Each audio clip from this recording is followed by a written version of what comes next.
Hello friends, வணக்கம். Welcome to வாங்க ரசிக்கலாம். நம்ம வீட்டில் உருளைக்கிழங்கும் அவலும் இருந்தால் ஒரு டிஃப்ரெண்ட்டான மசாலா சப்பாத்தி பண்ணிடலாம். வாங்க வீடியோக்குள்ளே போகலாம். எப்படி செய்யலான்னு பார்க்கலாம். செய்கிறது ரொம்ப சுலபம் தான். உருளைக்கிழங்கு 2 உருளைக்கிழங்கை வேக வச்சு எடுத்திருக்கேன். அது நல்லா மசிச்சுக்கலாம். கட்டி இல்லாமல் நல்லா மசிச்சுக்கணும். அப்போ தான் நம்ம சப்பாத்தி உருட்டும் போது நமக்கு சாஃப்டாக நமக்கு கிடைக்கும். உருட்டுறது ரொம்ப ஈஸியாகவும் இருக்கும். நல்லா மசிச்சு எடுத்துக்கிட்டேன். பாருங்கள், இந்த அளவுக்கு நம்ம மசிச்சுக்கணும். அவல் அதே மாதிரி 1 கப்பு எடுத்து தண்ணியில் ஊற வச்சு வச்சுருக்கேன். 1 கப்புக்கு 1/4 கப்பு தண்ணி ஊற்றி ஊற வச்சு முன்னாடியே ஒரு 15 நிமிஷத்துக்கு முன்னாடியே ஊற வச்சு வச்சுருக்கேன். அதை ஒரு பவுலில் மாற்றிக்கிறேன். இந்த சப்பாத்தி சாப்பிட்றதுக்கு நம்ம குருமாவே தேவையில்லை. ஏன்னா மசாலா சப்பாத்திலே எல்லாமே நம்ம சேர்க்குறதுனால அப்படியே நம்ம சாப்பிட்றலாம்.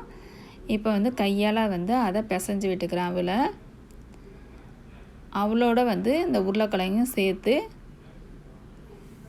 நல்லா பிசைஞ்சுக்கணும். அவல் நமக்கு ஊறி இருக்கிறதுனால பிசைகிறது ரொம்ப ஈஸியாகவே இருக்கும். இதோட ஒரு சின்ன பவுலில் கோதுமை மாவு எடுத்துருக்கேன். அதையும் இதோடு சேர்த்துக்கிறேன். இப்போ காரத்துக்கு தகுந்த மாதிரி மிளகாத்தூள் சேர்த்துக்கலாம். நான் 1 ஸ்பூன் மிளகாத்தூள், 1/4 ஸ்பூன் கரம் மசாலா சேர்த்துக்கிறேன். உங்கள் விருப்பத்துக்கு காரத்துக்கு தகுந்த மாதிரி சேர்த்துக்கலாம். 1 ஸ்பூன் உப்பு சேர்த்துருக்கேன். எல்லாத்தையும் நல்லா ஒத்த மாதிரி நம்ம பிசைஞ்சு எடுத்துக்கணும். நம்ம சப்பாத்தி செய்யும் போது மாவு எந்த அளவுக்கு பிசைகிறோமோ அந்த அளவுக்கு பிசைஞ்சால் போதும்.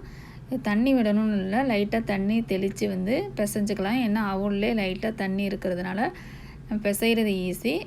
இப்போ 1 ஸ்பூன் எண்ணெயை சேர்த்துட்டு நல்லா ஒத்த மாதிரி மாவை பிசைஞ்சு எடுத்துக்கிறேன்.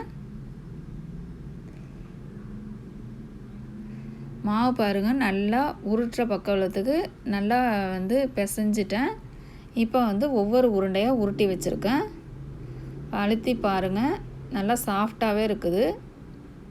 இந்த சப்பாத்தியை நேரடியாக நம்ம கட்டையில் தேய்ச்சிட முடியாது. ஏன்னா கொஞ்சம் ஒட்டிக்கிட்டு வரும். அதனால் பட்டர் ஷீட் போட்டு தான் இது பண்ணுறேன். பட்டர் ஷீட்டில் 1 ட்ராப் எண்ணெயை தடவிட்டு உருட்டி வச்ச மாவு உருண்டையை அது மேலே வச்சு நம்ம தேய்க்க வேண்டியது தான்.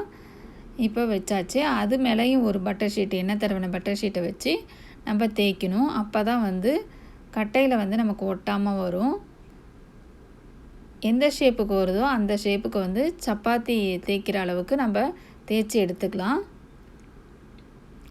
நமக்கு ரவுண்ட் ஷேப்புக்காக நான் ஒரு டிஃபன் பாக்ஸை எடுத்து அது மேலே வச்சு ரவுண்ட் ஷேப்பு பண்ணிட்டேன். மீதமுள்ள மாவை எடுத்துடலாம். ஓரத்தில் உள்ள மாவு எல்லாத்தையும் நம்ம எடுத்துடலாம். பாருங்கள், இப்போ ரவுண்ட் ஷேப்பு வருது. எல்லா சப்பாத்தியும் இதே மாதிரி நான் பண்ணி வச்சுருக்கேன். இப்போ அடுப்பில் ஒரு நான்ஸ்டிக் பேனை வச்சுருக்கேன். அந்த நான்ஸ்டிக் பேனில் கொஞ்சமாக ஆயில் விட்டு இப்போ ஒன்று ஒன்றா போட்டு எடுக்க வேண்டியதுதான். பேன் மீடியம் ஹீட்டில் இருக்குது. இப்போ சப்பாத்தி அதில் போட்டுட்டேன். போட்ட பிறகு ஒரு சைடு வெந்த பிறகு நம்ம சப்பாத்தி திருப்பி விடுற மாதிரி இன்னொரு சைடு திருப்பி விட்டுக்கலாம். இப்போ ஒரு சைடு வெந்திருக்குது, இன்னொரு சைடு திருப்பி விட்டுருக்கேன். பாருங்கள், நல்லா ப்ரௌன் கலராக இருக்குது. இப்போ ஆயில் மேலே அப்ளை பண்ணிவிட்டு நம்ம எடுத்துக்கலாம்.